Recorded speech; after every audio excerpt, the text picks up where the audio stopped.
반갑습니다. 오늘 무본편 제28장 정신의 산업공상. 우리가 산업공상의 직업, 4가지 직업은 육신생활을 위해서 사회활동을 위해서 이루어진 것으로 아는데, 정산조사님께서 정신면에도 산업공상이 있으니 산업공상에 힘쓰라, 그렇게 부탁하신 말씀이에요. 본문 읽으시겠습니다. 28. 말씀하시기를 사람의 육신생활상 직업강령으로 산업공상이 있거니와 정신생활에 있어서도 산업공상이 있나니, 선비로는 도덕을 배우고 가르치는 도학의 선비가 제일 가는 선비가 되고, 농사로는 인재를 기르는 사람 농사가 제일 가는 농사가 되고, 공장으로는 마음을 개조시키는 마음 공장이 제일 가는 공장이 되고, 장사로는 정법을 받들어 세상에 전파하는 법의장사가 제일 가는 장사가 되나니라. 읽기만 해도 다 아시겠죠? 무음표는 거의 마음에 대한 말씀인데 다 쉽고 금방 이해가 되는 말씀들이에요. 직업강령으로 산업공상이 있다 하지만은 우리 인류 전체 세계 인류 그 직업은 수도 없이 많지요. 과학이 발달할수록 자꾸 그 직업수가 많아져 가지고 그런 직업도 있나 이렇게 놀랄 만큼 수가 많습니다. 그런데 그걸 요령을 잡아서 강령적으로 말하면 산업공상을 벗어나지 못하지요. 우리가 그 평균 연령이 자꾸 불어나지 않아요? 자꾸 늘어나. 우리도 두려워요. 평균 연령을 봐서 이제 정년 퇴임을 했는데, 정년 퇴임 이후에 사는 세상이 너무 길어. 너무 기니까 그것도 큰 걱정거리예요. 그런데 이 과학의 발달이 급속적으로 발달하니까 이 직업의 수도 통계를 낼 수가 없대요. 세계적인 직업 수를 통계를 못 내. 하도 과학이 발달해서 여러 면으로 종사하는 사람이 생기기 때문에 아주 불안정하죠. 직업이 불안정해. 그런데 앞으로는 이제 가령 은행원 하면 종신토록 은행원으로 살고 퇴임하고 마는데, 또 무슨 뭘 만드는 공장인 혹은 장인으로 일생을 산다 말고 그러잖아요. 상업하면 장사로 일생을 살고 그러는데, 앞으로는 그렇지 아니하고 정년 퇴임까지는 공무원, 퇴임 후에는 뭐 다른 거 직업을 적어도 2번 바꾸거나 3번 바꾸거나 그렇게 해야 일생을 산다는 거예요. 그러니 직업수가 얼마나 많겠어요. 대체로 보면 산업공상의 강령으로 표현을 하는 것이죠. 이 정산종사님은 산업공상의 그 전문성을 꼭 육신의 생활에만 비교하지 말고 정신공부에도 부합을 시켜서 그의 의미에 따른 그런 그 정신적인 직업을 가져야 된다, 이렇게 보신 것이에요. 우리가 이제 원불교 교인으로서 정신생활을 할 때에는 육체적인, 가정적인 이렇게 부부간의 직업을 갖고 종사하지만은 개인적으로 정신적인, 도덕적인 그런 면에서도 4가지 분야의 특성적인 직업을 가져야 된다. 그건 의무감에 속하는 것이에요. 그것도 의무와 책임에 속하는 것이요. 그러니까 이렇게 4가지를 말씀하신 것이죠. 그래서 본문에 이렇게 말씀하시고 계시죠. 선비로는, 선비가 있는데, 선비는 옛날에는 이제 학문적으로 이제 배우고 가르치는 그런 분야가 선비인데, 도학을 가르치고 배우는, 도학을 배우고 가르치는 그런 선비가 제일 가는 선비가 될 것이다, 이렇게 보신 것이에요. 과학적인 학문을 가르치고 과학적인 학문의 능력으로 세상을 살아가는 시대에 우리가 살고 있는데, 도덕적인 학문을 배우고 가르치는 그런 분야의 정신적 그 선비가 세상에서 으뜸가는 그런 선비가 되고 어떤 직책이 될 것이다. 그렇게 보시는 거예요.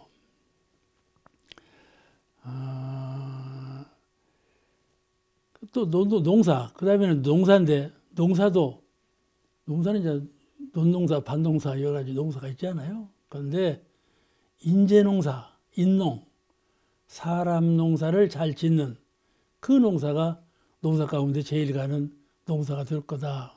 이렇게 보신 거예요. 농사라는 것은 종자를 심어서 갖고 가지고 결실을 보는 것이 농사 아니겠어요?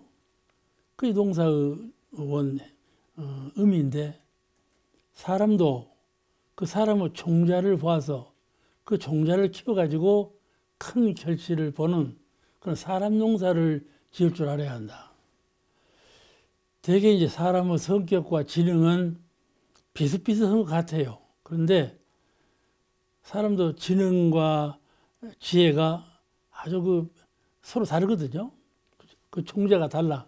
그 타고날 때부터 지혜로운, 타고날 때부터 어리석은, 이게 지우차별이 있게 태어나요. 그런데 그 종자를 봐서 크게 키울 사람은 좀 가난한 사람일지라도 잘 키워서 큰 사람이 되도록 하고, 저 아래에서 천대받는 사람일지라도 키워서 훌륭한 사람이 될 수 있도록 인농농사를 잘하라. 그것이 농사, 옛날에는 땅에다가 곡식을 심어서 키우는 그 농사만 농사지만은 정신적인 농사는 지자본이 지혜로운 사람을 어려운 환경 속에서 자꾸 키워 올려가지고 큰 인물이 되도록, 큰 일을 할 수 있는 인물이 되도록 성장시키는 그 인농을 많이 힘쓰는 거, 이것이 정신세계의 산업공상 가운데 농에 해당되는 거다. 인농을 많이 말씀하셨어요. 인농은 이제 대종사님 때부터 유일학님을 세워야 된다고 주장하지 않고 정산종사님 때 와서 이제 원광여사이나 원광대학이 다 생기고 다 발전시키지 않았어요? 특히 그 인농을 주장하신 어른이 대산종사님이시죠. 인농을 많이 주장하셨어요. 사람을 키워야 오물교 확정할 수 있다는 의미에서 인농을 주장하셨는데 그런 뜻이에요. 또 하나 공장. 공장을 정신세계에서 뭐라고 표현하면 무슨 공장이겠어? 마음 공장. 마음을 개조하는, 마음을 새로운 것으로 틀바꿈시키는 그런 그 마음 공장이 공장의 그 도덕적인 세상을 이루어가는 공장인데, 마음 공장을 잘 가동해야 된다. 역시 우리가 마음을 개조할 때 이러이러한 마음을 저러저러한 마음으로 바꿀 때 공장에서 무쇠가 돌아갈 때는 인정사정 없지 않아요. 막 깎고 다듬고 두드리고 해갖고 뭘 만들지 않아요. 그러듯이 사람의 심성을 악한 심성을 선한 심성으로 바꿀 때는 아주 무정한 쇠붙이가 돌아가면서 깎으려고 다듬겠지. 그렇게 해야 공장이 새물건 내는 것처럼 마음을 개조할 수가 있다. 그러니까 산업공상으로 볼 때 공도, 정신세계에서도 공이 참 필요한 건데 마음 공장에서 그런 일을 할 수 있지 않겠나. 각자별로 다 마음 공장을 수어야 된다. 이렇게 보신 것이죠. 말은 쉽지만 어렵겠죠. 마음 바꾸기가 참 어려운 거예요. 80까지 간다고 그러지 않아? 3살 버릇이 80까지 간다는 그 말이 꼭 격담에 맞은 말씀이거든요. 잘 안 바꿔져요. 이것을 이제 인정사정 없어. 기계는 인정사정 없어요. 그렇게 바꿔야 바꿔져. 또 상은 이제 장사인데, 법장사, 진리장사, 법장사를 잘해야 된다.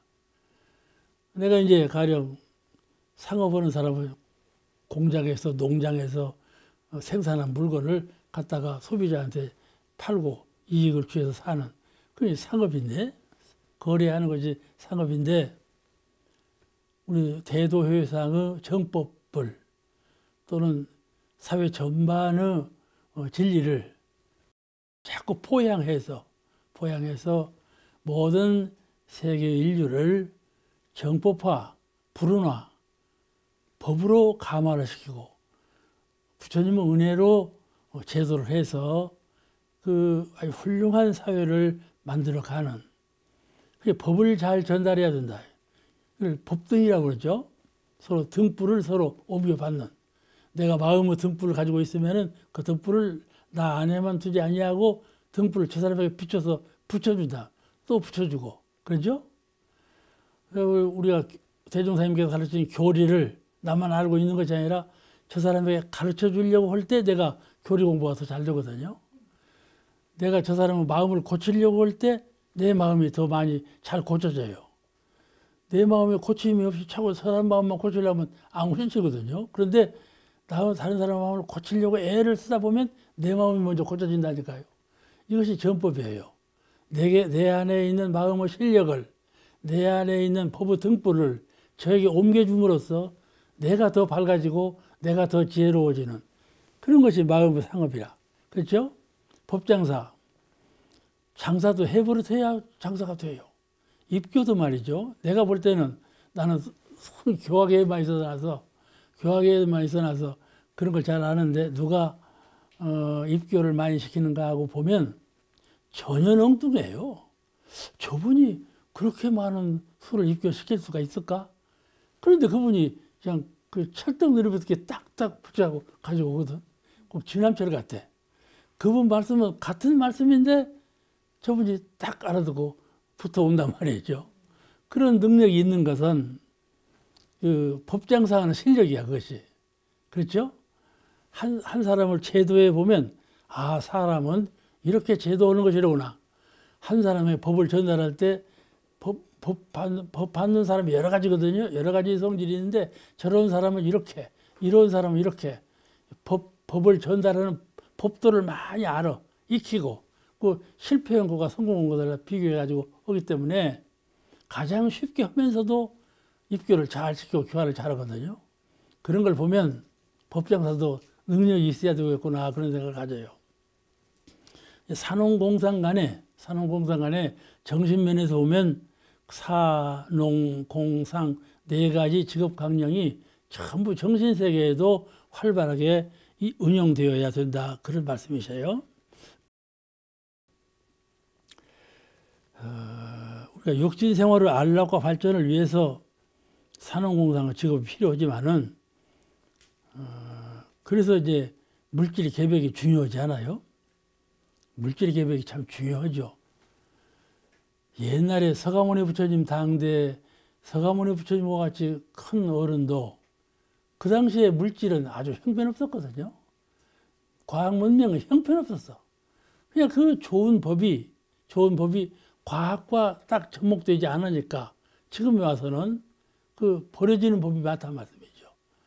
그와 같이 근데 대종사님 법은 이제 과학이 많이 발전해 있고 이런 세상에서 하신 말씀이기 때문에 과학과 아주 요합부절하게 딱 맞게 되어 있단 말씀이죠. 그러니까 이 산업공상에 부합해가지고 우리가 활용할 때에도 훨씬 더 편리하게 간이하게 쉽게 되어 있어요. 근데 이것을 잘 이해하지 못하고 활용하지 못한다면 우리가 큰 빚을 지고 사는 것이죠. 이 물질 계백이 절실히 요청되는 시대에 정신 계백도 똑같이 정신 생활에 있어서도 정신 계백이 아주 필요하단 말이죠. 물질 계백이 되어가는데 정신 계백이 안 되면 어떻게 되겠어요? 한 사람을 보더라도 내가 일을 열심히 해가지고 재정적으로 풍요한 가정을 이루고 풍요한 재산을 모았단 말이죠.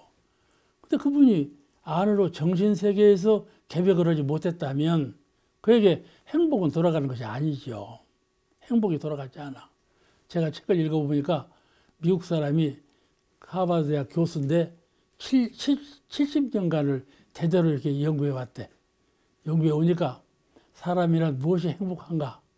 이걸 이제 숙제를 푸는데 사람이란 행복한 것은 재물이 있어서도 아니고 권리가 커서도 안 되고 세상에서 요구하는 모든 조건이 다 아니고 관계, 어떤 관계를 맺느냐, 그 관계에서 행복이 이루어진다. 그렇게 결론을 내렸다고 그래요. 그게 인연관계 아니겠어요? 인연관계 속에서 그 인연관계 속에서도 여러 사람하고 좋은 관계를 맺는 것이 행복 조건이 아니고 단 두 사람일지라도 가장 좋은 관계를 맺는 것이 행복의 가장 큰 조건이다. 이렇게 연구 결과가 나왔다는 거예요. 그와 같이 사람에게 삶의 자신감을 주고 삶의 행복감을 주고 삶의 자유의식을 주는 것은 그렇게 소유욕, 무엇인가 요구하는 대로 충족시키는 데 있지 아니하고 서로 관계, 나하고 너하고 관계를 어떻게 맺어가는가에 있다는 것을 아주 딱 점찍어서 밝힌 거거든요. 행복이라는 것은 관계 속에 있다는 것이죠. 아주 좋은 철학이에요. 우리는 사은의 은혜 관계를 설명하잖아요. 행복이라는 것은 사은의 윤리 속에서 은혜 관계를 맺으라. 사람과 사람 사이도 은혜 관계, 사람과 짐승 사이에도 은혜 관계, 사람과 초목 사이, 사람과 이런 무정물 사이에도 은혜 관계를 맺음으로써 가장 행복한 삶을 살 수 있다. 그것이 사은의 윤리 강령이거든요. 사은의 윤리로 이 세상을 행복한 세상, 문명한 세상, 발전된 세상으로 이끌어 가는데 그 중심 핵심이 은혜란 말이에요. 은혜라는 건 뭔가 하면 서로 관계 원리예요. 관계 원리. 그렇죠? 관계. 여기에 행복의 중요 핵심이 있다. 그걸 우리가 잘 인식할 필요가 있어요. 행복이라는 것은 내가 열심히 일해서 무엇을 충족스럽게 만족해서 만족할 만큼 갖추는 것이 행복의 근본이 아니고 내가 그런 것을 갖추지 못했다 할지라도 여러 대인접을 사람을 대하거나 만물을 대할 때 그 대하는 관계 원리 속에서 은혜로운 관계를 맺을 때 그때 행복한 거다. 이런 원리예요. 그러니까 가장 좋은 진리관, 가장 좋은 윤리관은 과학자가 연구해도 그것이고 부처님께서 연구해도 그것이요. 결국은 은혜 관계예요. 은혜 관계. 그래서 이런 그 좋은 삶의 질을 높이기 위해서 우리는 육신으로도 산업공상을 진흥시켜야 되고 정신면에서도 산업공상의 특성을 살려서 우리가 열심히 노력을 해야 된다. 그래야 되겠죠? 우리 하나 해봐봐.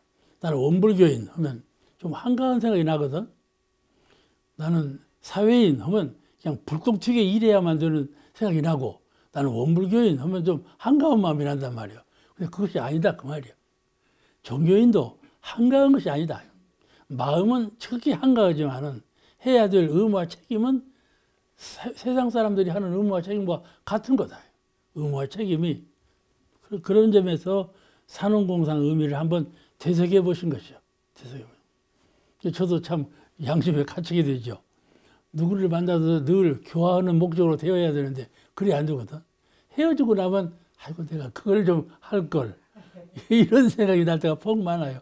그냥 대면하고 잘 살았냐고 물었고 뭐냐 그런 이 일에 관한 얘기만 하지 교화성을 가지고 대화하는 일이 그렇게 많지가 않아요. 그러고 보면 내가 정신적인 산업공상의 실패작이다 이렇게 보는 거거든요. 그렇죠?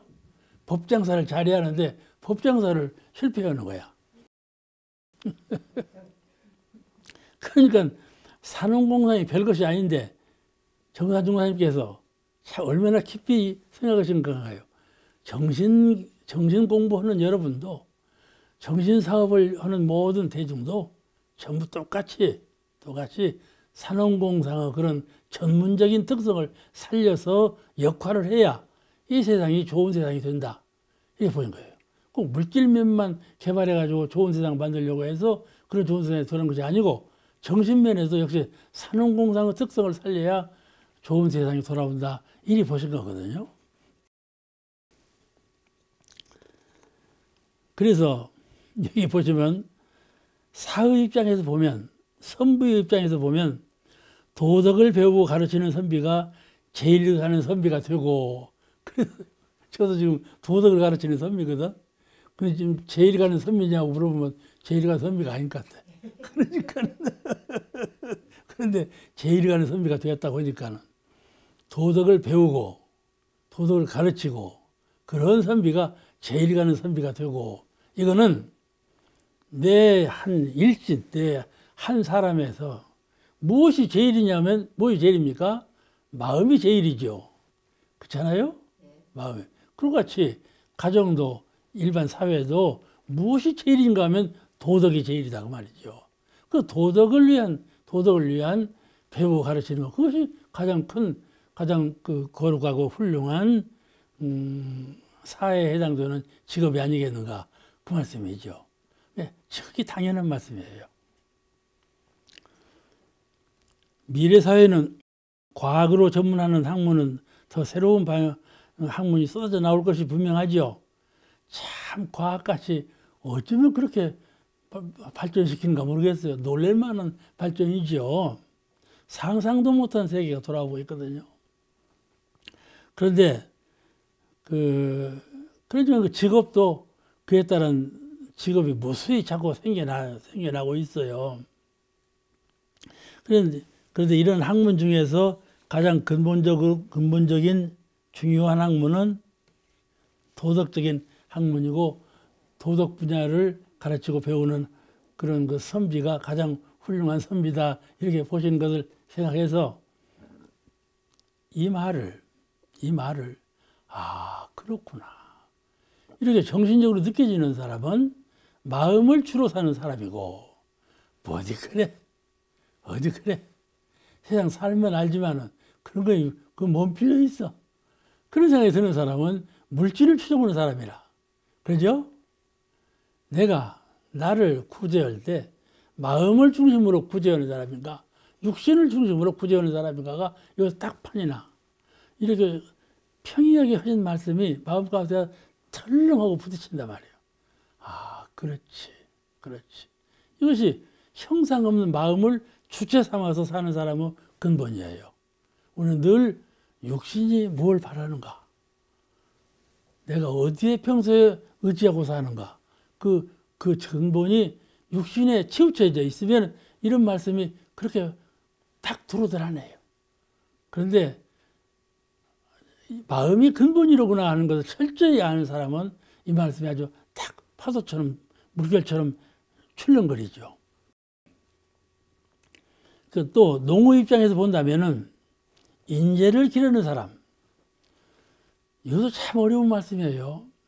딱 사람을 봐서 아, 저 사람은 참 천민인데 지혜가 밝구나, 저 사람은 보통 사람인데 참 정의감 바른 사람이로구나, 인상 깊게 보이는 사람이 있어요. 아이들이.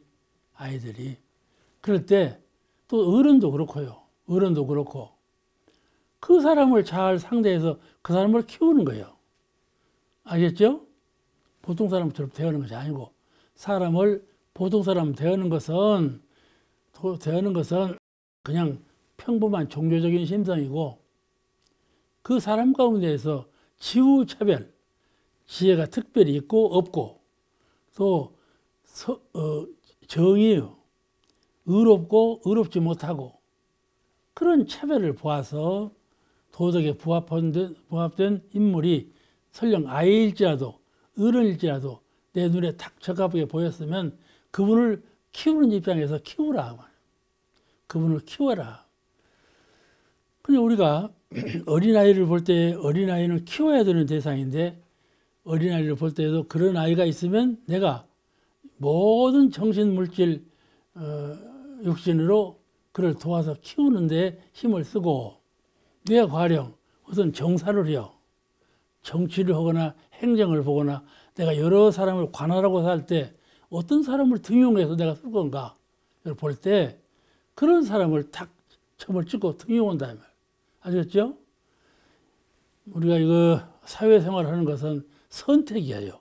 내가 이 사람을 선택할 건가, 저 사람을 선택할 건가, 그 사람과 어떤 관계를 맺어서 내가 하고자 하는 일을 더 성공적으로 해나갈 것인가에 대해서 선택하는 자유가 있는데, 그때 딱 표준 세우기를 이렇게 인농, 사람을 키우는 면에서 사람을 선택한다 그 말이에요. 그러면 내가 자연적으로 저도 잘 되고 나도 잘 되고 자꾸 서로 클 것 아닙니까? 이런 성장되는 세상이 된단 말씀이죠. 그런데 그런 안목이 없이 그냥 키운다면, 가령 밭에 가서 여가 참깨가 나고 야 들깨가 나고 야 고추가 났다 그러면 응? 그러면 고추도 키우고 들깨도 키우고 참깨도 키우고 그냥 똑같이 키우고 그런 사람은 잡초도 키울 수가 있어. 잡초도 키울 수. 근데 그 중에서 내가 선별해서 아 이것은 세상을 위해서 나와 합력하는 의미에서 절대적으로 필요하구나 선별해서 그 사람을 보고 키워라. 그걸 인농이라 한다 그 말이에요. 인농.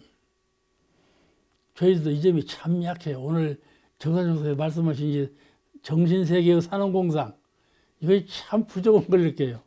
저 정신세계면 의뢰기야 마음 공부, 진리 공부만 하는 것이 제일인 줄 알고 나가다가 한 번 걸리는 거야. 여기에도 세상 사람들이 힘써 일하는 것처럼 종교인에게도 힘써서 일해야 될 책임과 의무가 있다. 그것이 바로 종교인은 이 정신세계에서 활동하는 사람들은 산업공상의 직책이다. 그 말씀이거든요. 그래서 생각해보면 인동면에서도 참 부족해요. 사람 키우는 면에서도 너무 부족해요. 너무 부족해요. 사람을 딱 봐서 아, 저 사람은 키워야 되겠다 하는 마음이 딱 나질 않아요. 어머니가 되셨으니까 다 아시겠지만 사람 키우는 일이 쉬운 일이 아니잖아. 그러니까 사람 키우는 일이 쉬운 일이 아니에요. 그러니까 부담스러워서 그런 일을 안 하거든. 자기를 희생하지 아니하면 저 사람을 키울 수가 없어요. 어머니 마음이 아니면 아들을 키울 수가 없잖아요. 꼭 그와 같은 거예요. 인동이 세상 사람 가운데 특별한 사람을 선택했으면 그 사람을 키운다는 것은 어머니의 자비심이라야 키워지는 거예요. 그렇지 않아요. 부처님은 넓은 자비심이라야 그거 큰다 이 말이죠. 그걸 종교인으로서 그 책임을 이행을 하라. 종교인이면 그냥 마음만 닫고 진리만 깨달으면 종교인이 아니고 그런 의무와 책임의 일을 성실하게 하라. 그런 말씀이시거든요. 인농. 그 다음에 공은 이제 마음 개조 아닙니까? 마음 개조, 생활 개조. 모든 개조해야 되고, 개조해야 돼. 제가 이번에 감기가 잘 들어요. 저는 겨울만 돌아오면 큰 걱정이야, 이제. 가을부터 걱정이야. 한번 감기가 들면 15일도 20일도 가네. 그러니까 처음에 초전박살로 처음에 감기 안 들리는데 목적을 세우는데 이번에도 감기가 또 들었어. 그래서 어떻게 하고 어떻게 해도 소용이 없어. 감기약을 먹어도 나간 저 하다가 또 들어있고 나간 저가 또 들어있고 그래서 이번에는 그럴 것 없다. 저 마트에 가가지고 저 꿀 유자차가 있더만. 꿀 유자차가. 내가 꿀 유자차를 좀 먹어보는 수밖에 없다. 생각을 돌렸다니까. 가서 이제 그걸 샀지. 사고 꿀 유자차를 먹기 시작하는데 감기가 나가버리더라고. 나야 되는 거의 특효약이요. 그냥 식탁에서 내 자랑을 했다. 내가 내 감기를 낫기 위해서 유자는 열을 식히는 거고 꿀은 열을 높이는 거다. 그런데 유자차를 먹기로 해서 먹었더니 감기가 낫더라. 그러니까 앞에 앉은 분이 열을 식히고 열을 높이면 플러스 마이너스 제로구만. 그런 것이 뭔 약이 되었냐 그러는 거야. 그래서 내가 직답하기를 그렇지 않다. 열을 높이고 열을 식히는 거기에 중화작용이 일어난다. 중화. 가장 중간적인 화합작용이 일어난다. 그것이 병을 치료한다. 내가 그렇게 대답해놓고도 내가 명답을 했다 한다니까. 병이 나왔으니까 좌우가. 그렇잖아요. 다음 수요일 날은 여행을 가기로 했는데 내가 감기 들어 있어 봐봐. 어쩔 거야. 그러니까 이것이 내가 이걸 웃기는 말로 하는 말이지만은 마음을 개조할 때에도 잘 생각해야 돼. 아시겠죠? 내가 이런 습관이 있어서 안 고쳐지는데 번뇌하는 습관, 번뇌, 앞당겨서 공상하는 습관, 또 이것저것을 늘 분별을 해, 늘 사고해, 늘 판단해. 이런 습관. 아시겠죠? 분별을 놓으라 했는데 분별하는 습관. 또 앞것을 당겨와 공상하는 습관. 이런 것이 있단 말이죠. 이거 정신세계에서 이게 무엇이냐. 이거 큰일 났다. 그런데 하다 보면 금방 고쳐질 것 같아도 잘 안 고쳐지거든. 그렇잖아요? 이건 완전히 공장처럼 개조해야 돼. 공장처럼. 그 공장에 들어가면 새가, 나도 공업학교 기계과를 나왔거든. 선반에서 막 쇠를 깎고 막 아령을 만들고 그래 했잖아요. 근데 쇠는 아주 무정한 거야. 막 깎아버려. 사정없이 깎아버려. 그리고 새로운 물건을 만들어내거든요. 녹일 때도 용광로에 들어가고 완전히 녹여버리잖아요. 왜 새 물건을 만들어내? 공장은 그런 역할을 해요. 공장은 비슷비슷하게 하지 않아요. 딱 깎아버리고 녹여버리고 이런 일을 하죠. 그렇게 그 마음 공장에 집어넣어서 새 물건을 만들어내야 되는 것이죠. 마음이라는 것은 그렇게 쉽게 고쳐지지 않아요. 습이라는 것이 딱 절여 있다고요. 아시겠죠? 마음에 인이라고 하는 종자가 심어지면 잘 고쳐지지 않습니다. 이것을 고치려면 참 명상, 깊은 생각, 훌륭한 수도, 다 닦아내는 훌륭한 수도, 이것이 아니면 되지 않아요.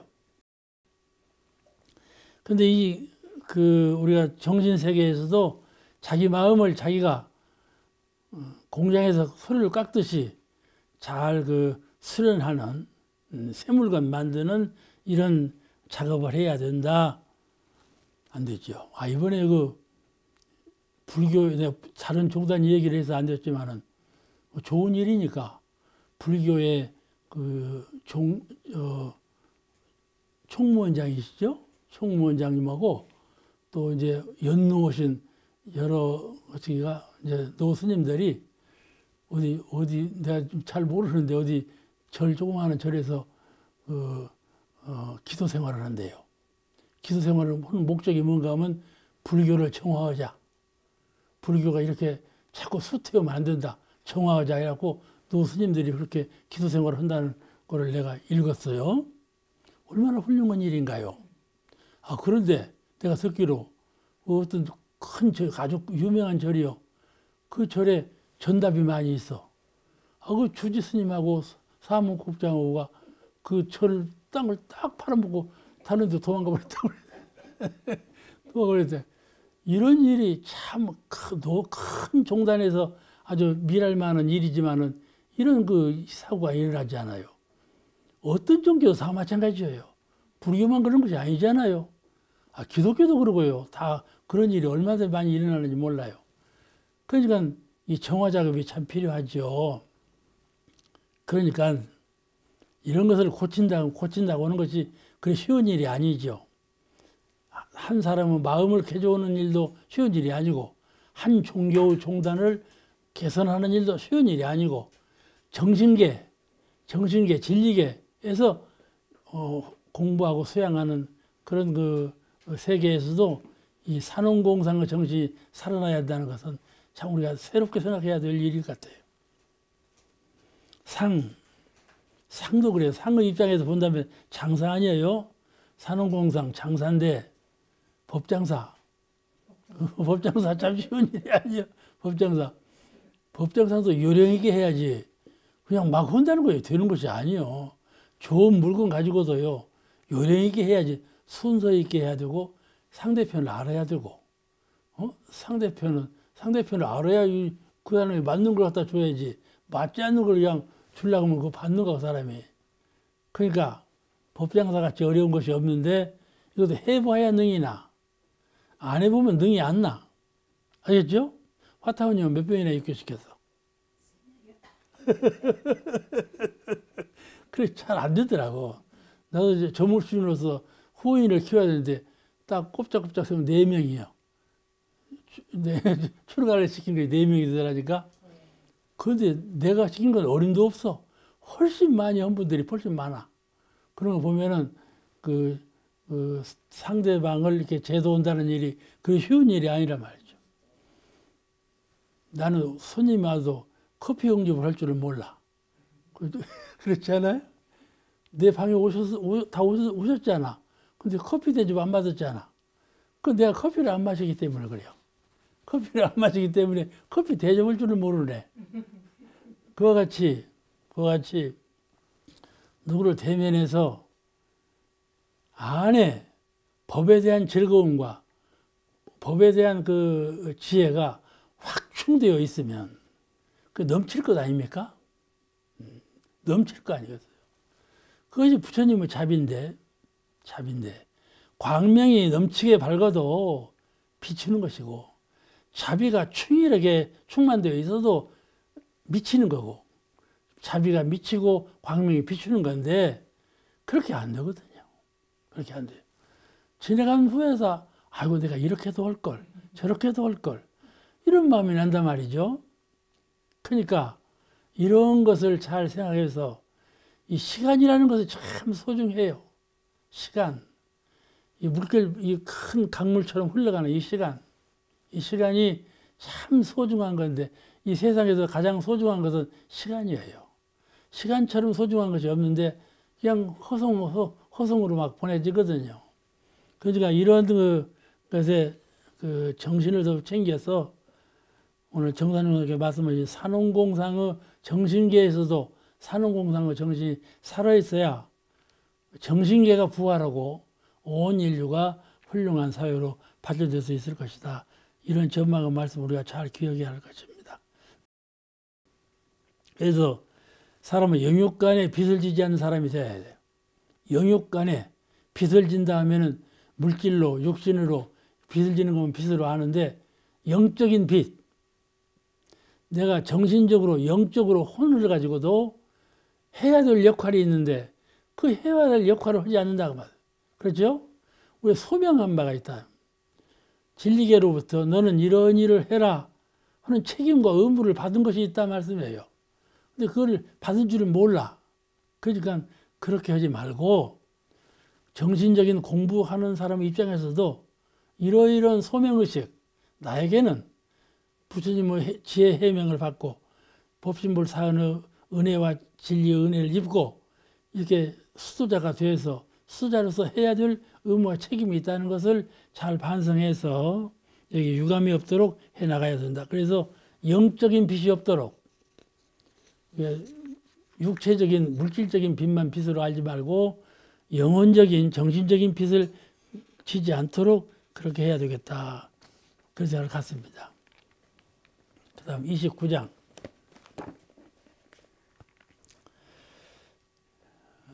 29장도 한번 읽으시겠습니다.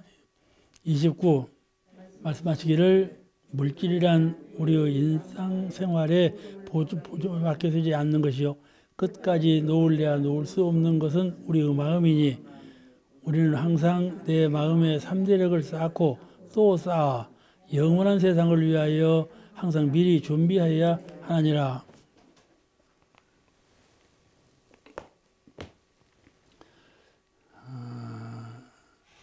미래를 위한 삼대력 준비, 미래를 위해서, 내일을 위해서, 후생 아시죠?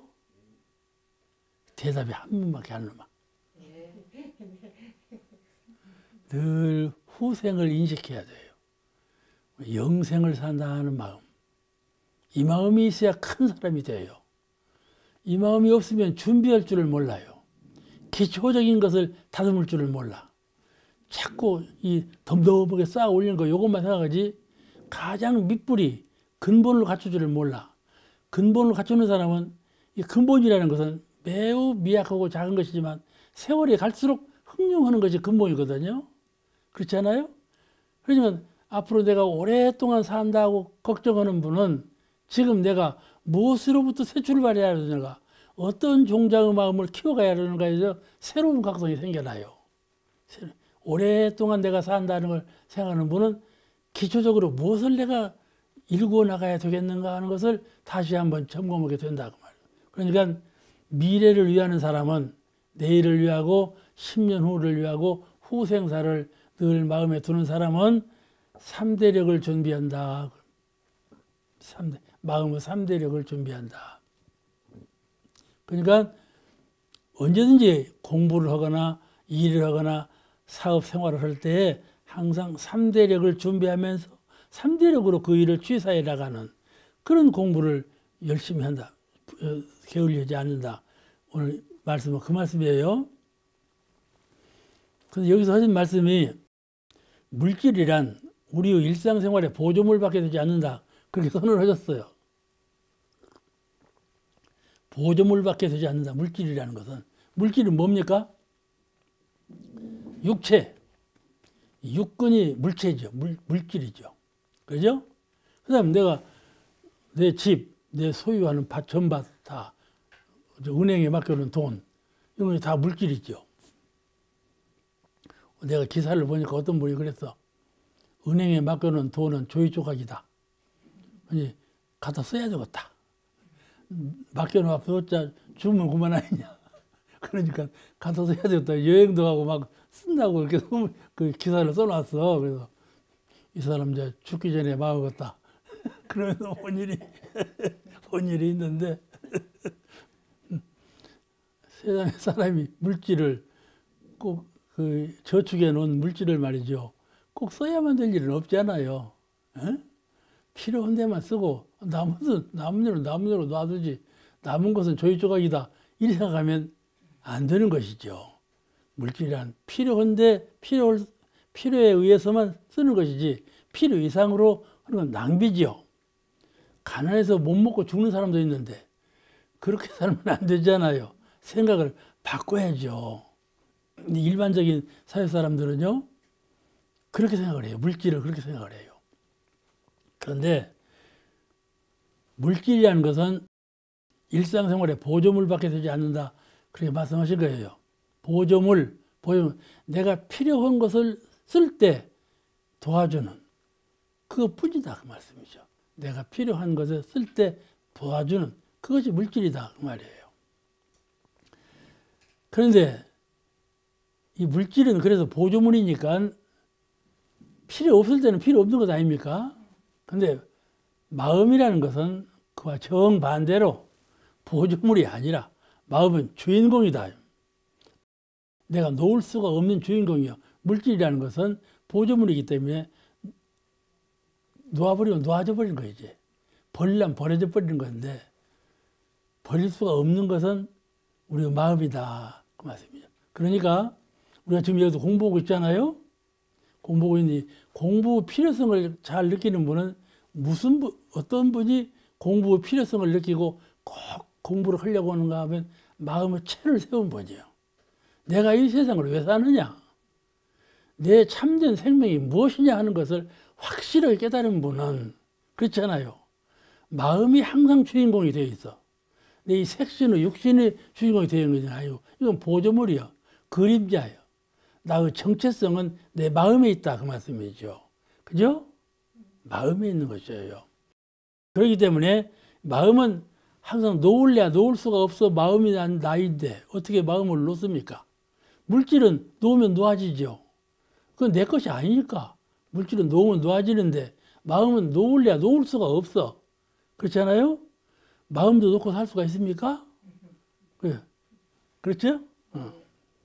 마음이라는 것은 놓을 수가 없는 거고 물질은 놓을 수가 있는 거예요. 물질을 놓을 때 놓아야지. 그게 마음의 자유예요. 물질을 놓을 때 놓을 수 있는 게 마음의 자유예요. 그죠? 물질과 마음은 이렇게 아주 영 차이가 나요. 우리 인생은 누가 원로원에서 강의를 하시는데 인생은 무엇을 먹고 사나? 그 제목이에요. 그분의 제목. 그래서 이제 그렇죠. 무엇을 먹고 사는가 한번 들어봐야 되겠다. 그 이제 갔어. 그 시간에 갔더니 당신이 어디 가서 강의를 하는데 인생은 사람은 무엇을 먹고 삽니까? 하고 물으니까 다 밥을 먹고 살지요. 그렇게 말을 하더라고요. 그래서 인생은 사람은 마음을 먹고 산다. 그렇게 결론을 내리고 말을 시작했다고 그래요. 대체 우리가 무엇을 할 때 마음 먹고 그렇게 했어? 마음 먹고 해야 돼야. 그런 말을 하죠. 마음 먹는다는 말을 해요. 마음을 먹고 산다고 응답을 그렇게 했다고 그래요. 근데 우리 인생은 힘을 먹고 살아요. 힘, 에너지. 이 우주는 기로 움직이죠. 우주가 크더만. 이번에 우주는 무한대 아니에요. 무한대. 요새 은하계라는 것이 그렇게 방대한 것이 은하계인데, 은하계 세 개의 은하계가 한데 뭉친다. 새로운 은하계를 또 큰 은하계를 만들어내고 있다고 과학자들이 이렇게 말하는데, 몰라, 믿어야 될지 안 믿어야 될지 모르는데, 자관 그 은하계에서 여기까지 오는 광년이 40억 광년인가? 이 말을도 할 수 없는 요원한 그 거리인데, 거기서 일어나는 것을 과학적으로 판명해 내고 있는데, 그러니까 신비롭기만 하고 믿어야 될지 안 믿어야 될지 모르는 세계인데, 우주는 그게 광대한 건데, 그런 그 광대한 물질의 세계가 기로 운행되고 있거든요. 기, 힘으로 운행되고 있어요. 그와 같이 우리 정신도 힘으로 움직여요. 가령 내가 마음이 있는데 마음 속에 기가 없다면 살아있지 못해요. 아시겠죠? 음양상승으로 변화할 줄을 몰라요. 나오고 들어가, 마음을 내고 들어가들 못해요. 전부 내고 드리고 하는 것이 음양상승 원리예요. 은현, 숨겼다가 내놨다, 내놨다 숨겼다. 이것이 마음을 냈다 들였다 하는 작용이거든요. 이걸 은현자재라고 그래요. 은현자재. 은과 숨기는 것과 나타내는 것을 자제한다. 그걸 음양상승의 도에 의해서 그러는 거예요. 음양상승이라는 양은 나타나는 것, 음은 숨은 것. 서로 이렇게 바꿔가면서 나타낸다. 그런 뜻이 음양상승인데, 기라는 것은 음양상승의 도를 기본으로 하고 있거든요. 그래서 운행하는 거예요. 기에 의해서 운행이 돼야 이 우주, 이 큰 우주가 기로 운행을 하는 거예요. 사람도 몸도 기로 운행을 하는 거고, 마음도 기로 마음을 내고 한단 말이에요. 알겠죠? 모든 것은 기의 그 작용에 의해서 이렇게 살아있어요. 살아있어. 동물은 살아있다. 무슨 뭐가 또 살아있다 하지? 뭐가 또 살아있다고 그러지? 살아있다고 하는 것은 전부 기가 내재해 있기 때문에 그렇거든요. 이걸 우리는 이론의 위력이라고 그래요. 이론의 위력을 얻도록까지 서원함. 이론의 위력이 바로 기예요. 그러니까 우리 이 형용할 수 없는 모습이 없는 마음에는 그 기가 안에 꽉 차 있어요. 내 영성 안에 기가. 그러므로 우리는 생명체가 되어 있는 거예요. 하나의 생명체가 되어 있는 거예요. 그러니까 이 마음을 분석해 본다면 기, 그 다음에 성품, 마음, 이기, 심성이기라고 하거든요. 이제 여기에서는 외제로 속한을 말했지만은 우리 마음을 심성이기로 나눈다는 대중이 나와 있죠. 그와 같이 우주를 마음 하나로 볼 때는 마음이 주가 되고, 그 외에는 전부 마음에 속은 것이 되고, 성품 하나로 주로 볼 때에는 성품 하나가 주가 되고, 그 외에 그 세 가지가 그게 부속된 것이 되고, 이치 하나로 본다면 이치 하나에 세 가지가 또 부속된 것이 되고, 이렇게 되어 있어요. 심성이기가 독창적으로 네 가지 의미가 각자 다른 것이 의미가 있지만은, 그 하나를 주체적으로 본다면은 그 나머지가 전부 그 주체에 소관되어 있다 그 말이에요. 그러니까 생각하는 마음같이 허무한 것이 어디 있어요? 오늘은 내가 이 순간에 이 생각을 하다가 저 순간에 저 생각을 하다가, 그렇잖아요. 생각이 늘 바뀌어. 생각이라는 없는 것이죠. 주체가 없는 거예요. 경계에 따라서 거울처럼 늘 나타내는 것이 생각이요. 그런데 불경에 보면 일체 유심조, 모든 것은 마음이 들어서 만들어졌다 그러거든. 주체가 없는 이 마음이 어떻게 모든 걸 만들어내겠어요? 그죠? 사고고 생각하는 마음은 지금 있다가 없어지고 거울처럼 비쳤다 사라지고 하는 것인데, 그렇게 허무하게 짝이 없는 것인데, 모든 것이 일체유심조 마음에 의해서 되었다 그러면 말이 되는가요? 안 되잖아요. 그런데 묘한 것은 이 생각하고 판단하는 이 마음에 성품이 들어있고 기운이 들어있고 이치가 들어있다 그 말이에요. 아시겠죠? 그런 이치가 들어서 모든 것이 어느 것이 주가 되느냐, 주가 되는 것에 다른 것이 다 예속되어 있는 거예요. 예속되어 있는 거예요. 그러니까 이 사람이요, 천지만에 사람이 많이 살지 않아요. 그러면 실은요, 내가 주인공인 거예요. 내가 주고 전부 나에 소속되어 있어요. 그렇게 안목을 가져야 돼요. 그래야 천상천하 유아독존으로 부처님의 심경으로 살 수가 있어요.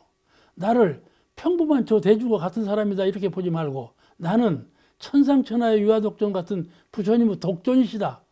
이런 마음을 가지고 천하 만물을 상대한다 이 말이에요. 그렇게 해야 부처가 돼요. 알겠죠? 평범한 자리에서만 있으면 부처가 될 수가 없어요. 그러분이 마음의 원리를 아는 사람이고 불성의 진리를 깨달은 사람이고 성품의 근본을 요다른 사람이에요. 아시겠죠? 생각하는 마음이 매우 중요합니다. 생각하는 거 이거 허무하기 짝이 없는 것인데 생각하는 마음 이 안에 성품도 기운도 이치도 다 갈라져 있다 그 말이에요. 아시겠죠? 연마해봐야 알아. 얼른 못 알아맞죠. 얼른 못 알아맞으니까. 그러니까 오늘 인생은 내가 힘을 먹고 산다는 말이 힘, 에너지, 기인데 기가 그만큼 중요하다 그 말이에요. 오늘 말씀 여기서 마치겠습니다. 감사합니다.